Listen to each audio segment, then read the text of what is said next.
Sebelumnya kita sudah membahas Rigashi Wanhammer atau Dnipro Petrovsk Maniac, dan sekarang kita akan membahas para penerus mereka atau orang-orang yang terinspirasi oleh Dnipro Maniac. Selamat datang kembali di Mr. Davuk Channel. Serial killer tampaknya menjadi salah satu topik yang menarik kali ini.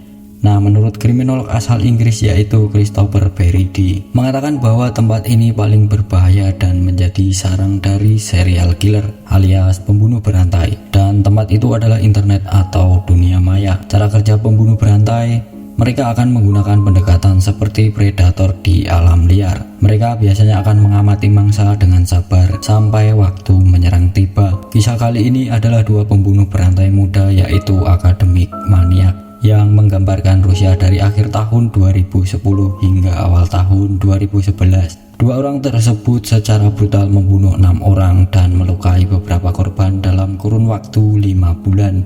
Dua pemuda ini adalah Artem Anufriy dan Nikita Litkin. Artem lahir pada tanggal 4 Oktober 1992. Nikita lahir pada tanggal 24 Maret 1993. Kedua anak laki-laki tersebut lahir dan besar di Irkutsk, Rusia.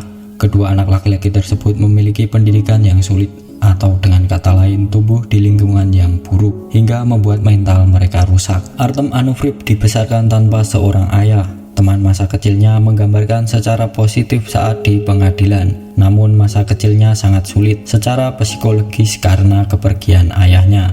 Ibunya yang bernama Nina Ivanovna, dia bekerja sebagai akuntan di sebuah perusahaan asuransi, dan dia tidak memiliki pengaruh yang baik dalam pengasuhan terhadap Artem kecil. Mungkin ini adalah contoh parenting yang buruk ya bro. Singkat cerita, sesaat sebelum kelulusan sekolah, teman-teman Artem membuat film perpisahan di mana mereka menceritakan apa itu kebahagiaan menurut pendapat mereka. Teman-teman Artem mengutarakan pendapat mereka tentang apa itu kebahagiaan dengan jawaban yang positif. Namun jawaban Artem bertolak belakang dengan mengatakan hal berikut ini. Sejujurnya saya tidak tahu apa itu kebahagiaan, tetapi saya sangat ingin segera mengetahuinya. Setelah dia lulus dari sekolah, Artem masuk ke Universitas Kedokteran Negeri di Irkutsk. Nikita Litkin tumbuh tanpa ayah dalam keluarga pekerja. Ibu Nikita bekerja sebagai pramuniaga di toko sepatu. Ayahnya adalah etnis Ossetia yang pergi meninggalkan ia dan ibunya. Alhasil rasa frustasi dan kekesalan Nikita terhadap ayahnya mulai menjadi duri di hatinya. Nikita berperilaku pendiam dan kalem. Menurut ibunya, ia tumbuh dengan tertutup dan tidak komunikatif. Jika ada tamu yang datang menjenguk Nikita, Nikita sering bersembunyi di dalam kamarnya. Sebelum ia kelas 5 SD, Nikita adalah siswa yang sangat baik. Namun, saat dia di kelas 5 SD, dia menjadi pendiam. Teman-teman sekelasnya menindasnya di sekolah. Nikita tidak menanggapi bulian itu, tetapi selalu mengucapkan satu kalimat saat mereka membulinya, yaitu mati saja. Inilah awal persahabatan Artem dan Litkin. Suatu hari di sebuah pesta ulang tahun, Nikita Litkin bertemu dengan Artem Anufriy yang setahun lebih tua darinya. Sejak saat itu mereka mulai menjalin hubungan persahabatan. Ibu Artem menentang persahabatan putranya dengan Nikita. Dia percaya bahwa Nikita adalah pengaruh buruk pada putranya. Meskipun Artem mengabaikan kekhawatiran ibunya dan persahabatan mereka semakin erat. Nikita pada saat itu sedang dalam keadaan depresi berat dan hanya memutuskan untuk mempercayakan semua masalahnya kepada Artem karena dia mendapat dukungan dari Artem. Pada tahun 2008, duo ini membuat sebuah band dengan nama Dismembered Pugachev, lirik band yang berpusat pada kekerasan. Artem Anufriy selama beberapa waktu berpartisipasi sebagai anggota kelompok skinhead, sebuah kelompok yang mempromosikan rasisme dan neonazisme. Artem mencoba mengajak Nikita untuk bergabung dengan skinhead bersamanya, namun skinhead tidak menerima Nikita karena dia adalah keturunan Ossetia. Setelah penangkapan, mereka berdua terkuak sebuah fakta yang mencengangkan bahwa dua orang tersebut ingin meniru pembunuh berantai terkenal lainnya. Pada tahun 2007, mereka menonton sebuah program TV tentang maniak Taman Pitzer Alexander Pisokin yang melakukan beberapa halusin pembunuhan di Moskow. Kemudian para maniak akademik tersebut mengembangkan obsesi yang sangat buruk. Artem membuat sebuah grup di platform sosial media Rusia VK dengan nama Pichushkin yang didedikasikan untuk maniak Batsev Alexander Pichushkin, seorang pembunuh berantai dari Moskow. BTW, mungkin next episode kita bahas kisahnya si Pichuskin ini ya, karena kasusnya bukan kaleng-kaleng bro. Keduanya mencari lebih banyak konten grafis di grup itu, dan di sanalah mereka menemukan video dari Dnipropetrovsk Maniac atau yang kita tahu Three Guys One Hammer. Artem dan Nikita diduga menonton video mengerikan itu, dan disinilah mereka mendapatkan ide untuk mulai memfilmkan kejahatan mereka. Suatu waktu saat sebelum aksi kejahatan mereka terjadi, tetangga Artem mulai mendengar suara-suara teriakan dari rumah Artem. Ketika itu Artem meneriakkan kata-kata "aku benci semua orang dan aku akan membunuhmu". Dan pada saat yang sama terdengar suara-suara aneh seperti Artem sedang memukuli sesuatu. Ada yang beranggapan dia sedang memukuli ibunya, karena terkadang juga tetangga mendengar cerita dari seseorang yang berteriak untuk melepaskannya. Dikatakan bahwa pada saat itu hubungan antara Artem dengan ibunya sangat tidak baik-baik saja. Nikita juga mengungkapkan kemarahannya yang sama. Dia hampir berhenti berkomunikasi dengan keluarganya. Depresinya semakin parah dan dia mulai menderita insomnia. Pada titik ini, perilaku antisosial anak laki-laki tersebut terlihat jelas, dan itulah bom waktu yang menunggu untuk meledak. Saat mencari korban, Artem dan Nikita menggunakan modus jogging atau jalan-jalan dengan rute dari halte Universitas Negeri ke Akadem Gorodok setiap hari dari pukul 6 sore hingga pukul 10 malam. Selama sekitar 1 minggu mereka melakukan itu dan belum mendapatkan mangsa. Pada 14 November 2010, serangan terhadap Anastasia Markovskaya yang berusia 19 tahun. Beruntung gadis itu berhasil selamat. Ketika gadis itu menulis tentang hal itu di media sosial, para maniak akademis masih sempat bertanya kepadanya lewat kolom komentar, "Apa yang kamu rasakan ketika kepalamu dipukul dengan palu? Apakah kamu takut?" Ternyata para maniak itu mengikuti media berita untuk mencari informasi tentang serangan mereka di jejaring sosial, lalu menyimpan daftar korban mereka sendiri. Kemudian pada tanggal 1 Desember 2010, dua penjahat itu mendapat mangsa pertama, atau bisa dibilang korban terbunuh yang pertama, yaitu anak laki-laki berusia 12 tahun yang bernama Danila Semenov yang bersekolah di sekolah yang sama dengan mereka. Semenov sedang menaiki bukit atau tanjakan dengan skuter saljunya. Kemudian Nikita memperhatikan bocah itu, lalu menawari Artem untuk membunuhnya. Kemudian itu disetujui oleh Artem. Menurut Artem, Nikita mengibaratkan Semenov sebagai korban yang lemah, tidak mampu memberikan perlawanan yang kuat. Selanjutnya Nikita mengejutkannya dari belakang dengan menghantam kepala Semenov dengan palu, dan ketika Semenov terjatuh, Artem lanjut memukulinya dengan tongkat baseball. Nikita kemudian menancapkan pisau pulpen ke pelipis Semenov.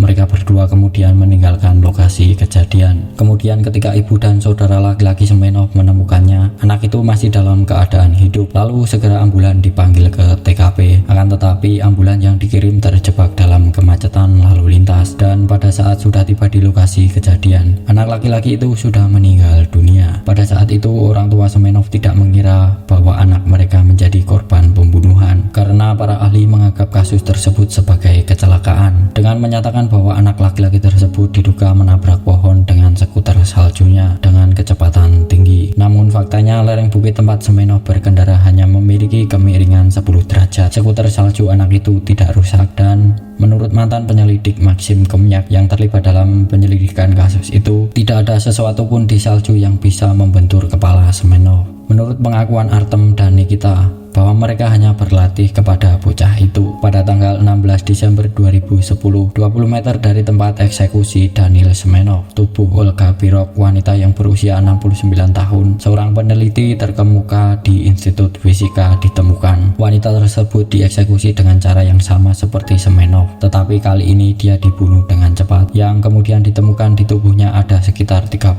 luka tusuk, tetapi uang dan perhiasannya tidak disentuh. Pada tanggal 1 Januari 2011, sekitar jam 5 pagi di Jalan Lermontov, Artem dan Nikita menyerang seorang tunawisma yang sedang sendirian di dekat beberapa tong sampah. Mereka memukul kepalanya dengan palu sekitar 40 kali. Korban kemudian meninggal di rumah sakit, tetapi pihak berwenang tidak pernah mendapatkan identitasnya. Kemudian pada tanggal 21 Februari 2011, satu orang korban lagi, Alexander Petrovich Maximov, yang sedang dalam kondisi mabuk dan akan pulang ke rumah. Saat dalam perjalanan melalui sebuah taman hutan, setelah mengunjungi saudara perempuannya, dia dibunuh oleh para maniak itu. Rahang dan kepalanya hancur total. Nikita menembak kepala korban berkali-kali dengan senapan angin. Lalu Artem mencoba melepaskan bola mata korban yang saat itu dia masih hidup. Namun dia tidak bisa karena ketidaktahuannya tentang anatomi manusia. Lalu Maximoff dipenggal dan dikubur di dalam peti dengan sisa-sisa tengkoraknya kemudian menjadi bukti kasus. Pada tanggal 11 Maret 2011 dini hari,